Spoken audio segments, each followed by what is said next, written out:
প্রাচীন বাংলার আনাচে কানাচে ছড়িয়ে রয়েছে ঐতিহ্য, কত লৌকিক লোকগাথা রয়েছে প্রাচীন বাংলার আনাচে কানাচে।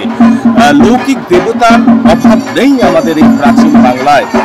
এইরকমই লৌকিক দেবী শীতলা মাকে নিয়ে আবেগ, শ্রদ্ধা, ভক্তি, বিশ্বাস কতটা, সেটা এই নৈহাটি রণপুরেই এই বরাত গ্রামে আসলে বোঝা যায়। এই চট্টোপাধ্যায় পরিবারের যে বাৎসরিক পুজো, সেই পুজো, সেই বরা শীতলা বাড়ি নামে খ্যাত, সেই বাড়িতে সকাল থেকেই আজকে তাদের বাৎসরিক পুজো হচ্ছে সীতানবমীতে।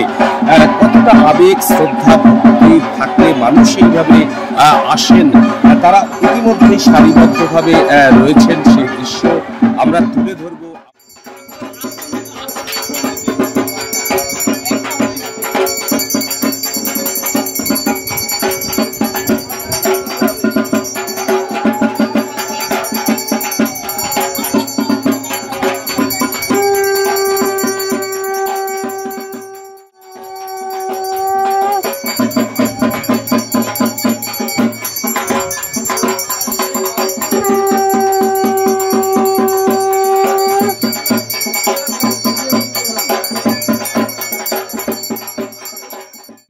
পুজোর কতগুলো বৈশিষ্ট্য রয়েছে।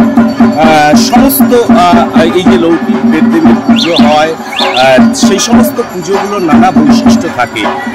এই পুজোরও কতগুলো বৈশিষ্ট্য রয়েছে, যেমন এখানে যে শীতলা মায়ের যে মাকে যে স্নান করানোর পদ্ধতি, সেই পদ্ধতিটা কিন্তু অভূতপূর্ব। 28টি ডাব, গঙ্গা জল, কেওড়া জল, সন্দেশ, এই নানা সামগ্রীর সমারোহে কিন্তু এই স্নান পদ্ধতির একটা বিশেষ রীতি এখানে কিন্তু রয়েছে।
খুব সুন্দর হয়েছে।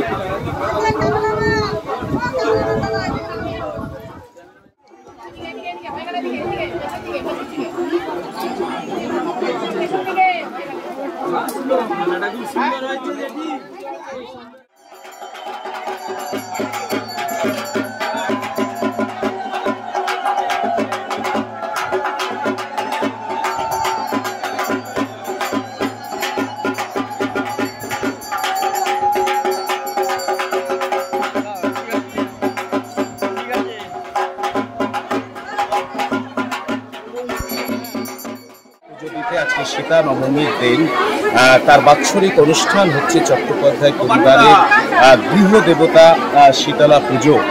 সেই শীতলা পুজোয় আমরা পেয়েছি চট্টোপাধ্যায় পরিবারের কৃতি সন্তান গবেষক পার্থ প্রতিম চট্টোপাধ্যায়কে।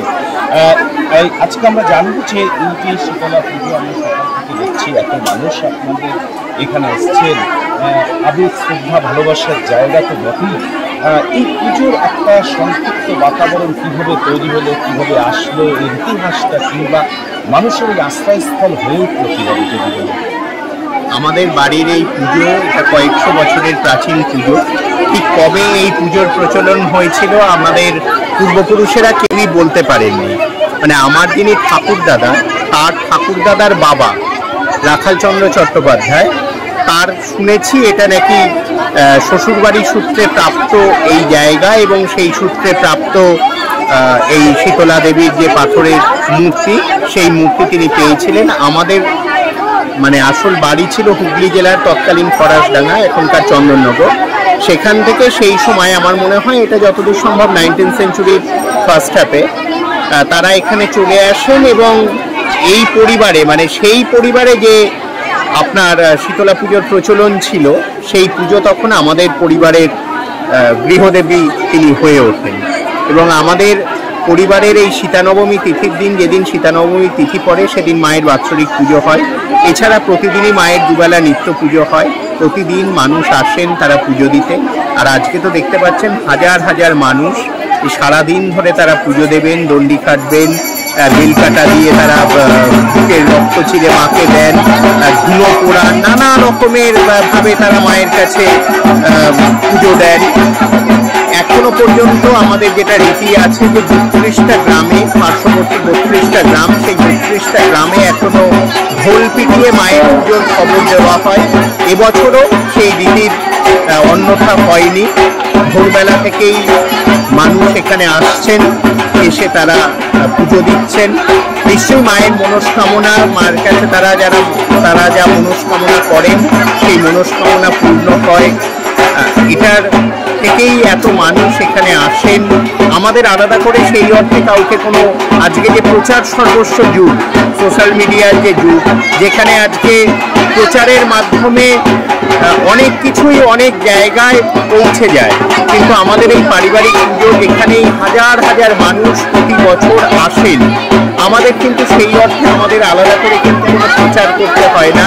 মানুষ নিজের থেকেই ভক্তিতে, আবেগে, শ্রদ্ধায়, যেটা তাপসদা বললেন, সেই ভক্তি, আবেগ, শ্রদ্ধায় মানুষ এখানে আসেন, পুজো দেন।